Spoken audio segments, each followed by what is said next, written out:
सभी भाई बहनों को मेरा सादर प्रणाम है। आज मैं एक माँ की शक्ति का बखान करती हूँ। एक माँ अपने संतान के लिए कितना दुखित हो जाती है। जब उनकी संतान सुखी रहते हैं तो माँ भी खुश रहती है। अगर उनकी संतान दुखी होते हैं तो माँ भी दुखी हो जाती है। मैं उस माँ की बात कर रही हूँ जो उनकी नाम हजारों है। वो है दुर्गा। कैलाश पर्वत के निवासी भगवान शिव की अर्धांगिनी माँ सती पार्वती को ही शैलपुत्री, ब्रह्मचारिणी, चंद्रघंटा, कुष्मांडा, स्कंद माता, कात्यायनी, कालरात्रि, महागौरी, सिद्धिदात्री आदि नामों से जाना जाता है। इसके अलावा भी माँ के अनेक नाम हैं, जैसे दुर्गा, जगदम्बा, अम्बे, शेरावाली आदि। लेकिन सबसे सुंदर नाम तो माँ ही है। माता की पवित्रा गाथा यदि सतयुग के राजा दक्ष की पुत्री पार्वती माता को शक्ति कहा जाता है। पार्वती नाम इसलिए पारा कि वो पर्वतराज अर्थात पर्वतों के राजा की पुत्री थी, राजकुमारी। लेकिन वो भस्म रमाने वाले योगी शिव के प्रेम में पड़ गई। शिव के कारण ही उनका नाम शक्ति हो गया। पिता की अनिच्छा से उन्होंने हिमालय के इलाके में ही रहने वाले योगी शिव से विवाह कर लिया। एक जग में जब दक्ष ने पार्वती की और शिव को न्योता नहीं दिया, फिर भी पार्वती शिव के माना करने के बावजूद अपने पिता के जग में वो पहुंच गई। लेकिन दक्ष ने शिव के विषय में सती के सामने ही अपमानजनक बातें कही। पार्वती को यह सब सहन नहीं हुआ और वो जग कुंड में कूदकर अपने प्राण त्याग दिया। यह खबर सुनते ही शिव ने अपने सेनापति वीरभद्र को भेजा, जिसने दक्ष का सिर काट दिया। इसके बाद दुखी होकर सती के शरीर को अपने कंधों पर धारण कर शिव क्रोधित हो धरती पर घूमते रहे। इस दौरान जहाँ जहाँ सती के शरीर के अंग या आभूषण गिरे वहाँ शक्तिपीठ निर्मित हो गया। जहाँ पर जो अंग या आभूषण गिरा उस शक्तिपीठ का नाम वो हो गया। माता का रूप। माँ के एक हाथ में तलवार और दूसरे हाथ में कमल का फूल है।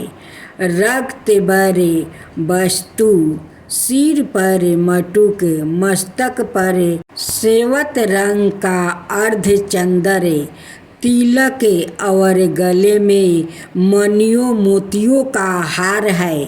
शेर हमेशा माता के साथ रहता है। माता का जागरण गाथा। माँ दुर्गा का जागरण वैसे को साल भर में कभी भी आयोजित किया जा सकता है, लेकिन नवरात्रि में अष्टमी और नवमी तिथि पर माता रानी के जागरण का विशेष तौर पर आयोजन कई जगहों पर किया जाता है। लेकिन क्या आप जानते हैं, माता रानी का जागरण बिना तारा रानी की गाथा के अधूरा माना जाता है। जागरण गाथा एक राजा था जिसका नाम स्पर्श था। वो माँ भगवती का बहुत बड़ा पुजारी था।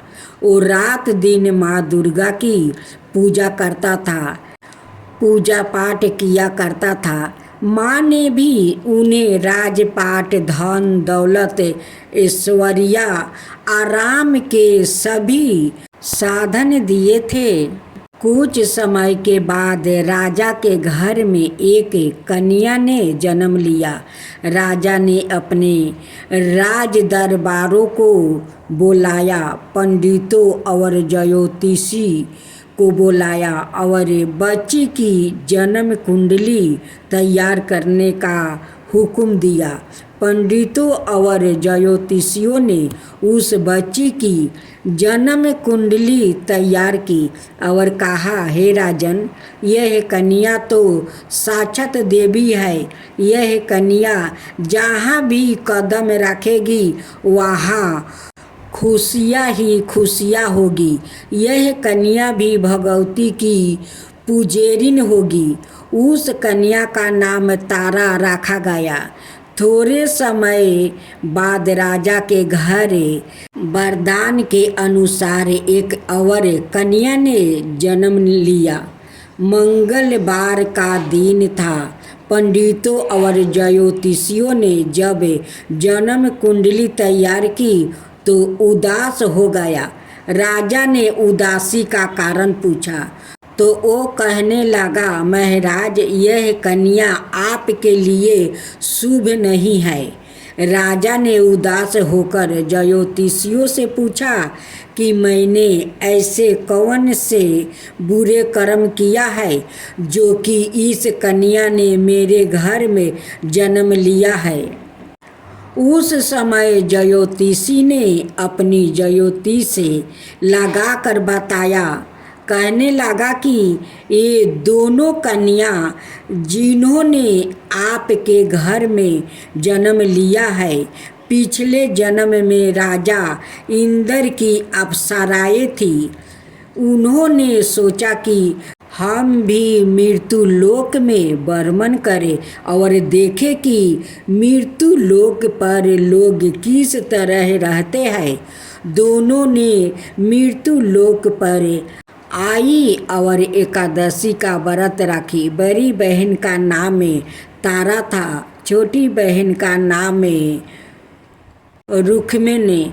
बड़ी बहन तारा ने अपनी छोटी बहन से कहा कि रुक्मिणी, आज एकादशी का व्रत है, हम लोग ने आज भोजन नहीं खाना, तू बाजार जाकर फल ले आना।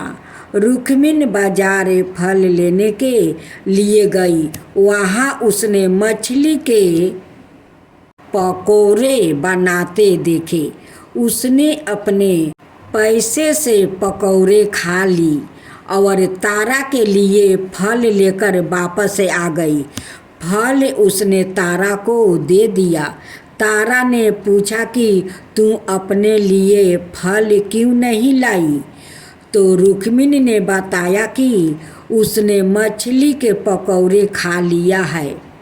उसी वक्त तारा ने श्राप दिया, जी नीचे सुने, एकादशी के दिन मांस खाए है, नीचों का कर्म किया है। जा, मैं तुझे श्राप देती हूँ, तू नीचों की जून पाए छिपकली बनकर सारी उम्र मांस ही कीड़े मकोड़े खाती रहे। उसी शहर में एक ऋषि गुरु गोरखनाथ अपने शिष्यों के साथ रहते थे। उनके शिष्यों में एक चेला तेज स्वभाव का और घमंडी था। एक दिन वो घमंडी शीशा पानी का कमंडल भर कर खुले स्थान में एकत्र में जाकर तपस्या पर बैठ गया। वो अपनी तपस्या में लीन था। उसी समय उधर से एक पियासी कपिला गाय आ गई। उस ऋषि के पास परे कमंडल में पानी पीने के लिए उसने मुख डाली और सारा पानी पी गई। जब कबीला गाय ने मुंह बाहर निकाली तो खाली कमंडल की आवाज सुनकर उस ऋषि की समाधि टूट गई। उसने देखा कि गाय ने सारा पानी पी लिया था। ऋषि ने गुस्से में आकर उस कपिला गाय को बहुत बुरी तरह चिमटे से मारा। वो गाय लहूलुहान हो गई। यह खबर गुरु गोरखनाथ को मिली। उन्होंने जब कपिला गाय की हालत देखी तो उस ऋषि को बहुत बुरा भला कहा और उसी वक्त आश्रम से निकाल दिया गया। गुरु गोरखनाथ ने गाय माता पर किए गए पाप से छुटकारा पाने के लिए कुछ समय बाद एक यज्ञ रचा। इस यज्ञ का पता उस शिष्य को भी चल गया जिसने कपिला गाय को मारा था। उसने सोचा कि वो अपने अपमान का बदला जरूर लेगा। यज्ञ शुरू हो गया। उस चेले ने एक पंछी का रूप धारण किया और चोंच में सांप लेकर भंडार में फेंक दिया, जिसका किसी को पता ना चला। एक छिपकली जो पिछले जन्म में तारा देवी की छोटी बहन थी और बहन के श्राप को शिकार कर छिपकली बनी थी, सांप का भंडार में गिरना देख रही थी। उसे त्याग और परोपकार की शिक्षा अब तक याद थी। वो भंडार होने तक घर की दीवार पर चिपकी समय की प्रतीक्षा करती रही। कई लोगों के प्राण बचाने हेतु उसने अपने प्राण निछावर कर लेने का वो मन ही मन निश्चय किया। अब खीर भंडार में दी जाने वाली थी। बांटने वाले की आंखों के सामने वो छिपकली दीवार से कूद कर कड़ाही में जा गिरी। नादान लोग छिपकली को बुरा भला कहते हुए खीर की कड़ाही को खाली करने लगे। उन्होंने उसमें मरे हुए सांप को देखा। तब सबको मालूम हुआ कि छिपकली ने अपने प्राण देकर उन सबको प्राणों की रक्षा की है। उपस्थित सभी साजनों और देवताओं ने उस छिपकली के लिए प्रार्थना की कि उसे सब योनियों में उत्तम मनुष्य जन्म प्राप्ति हो और अंत में वो मोक्ष को प्राप्ति करे। तीसरे जन्म में वो छिपकली राजा स्पर्श के घर कन्या जन्मी। दूसरी बहन तारा देवी ने फिर मनुष्य जन्म लेकर तारामती नाम से अयोध्या के प्रतापी राजा हरिश्चंद्र के साथ विवाह किया।